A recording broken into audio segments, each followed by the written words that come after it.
আসসালামু আলাইকুম। বিজয় জেলা বার্তায় আমন্ত্রণ জানাচ্ছি আমি কনুজ শিকদার। শুনছিলেন শিরোনাম, এবারে বিস্তারিত।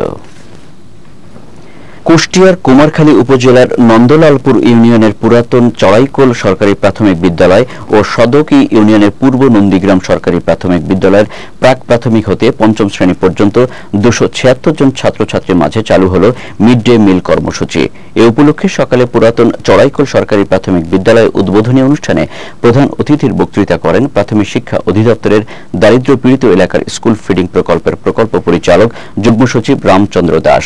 কুষ্টিয়া জেলা প্রশাসক সৈয়দ বেলাল হোসেনের সভাপতিত্বে সংশ্লিষ্ট বিষয়ের উপর অন্যান্যের মধ্যে আলোচনা করেন কুমারখালী উপজেলা পরিষদ চেয়ারম্যান আব্দুল মান্নান খান, উপজেলা নির্বাহী কর্মকর্তা শাহেলা আক্তার, কুমারখালী উপজেলা প্রাথমিক শিক্ষা কর্মকর্তা সিরাজুল ইসলাম প্রমুখ।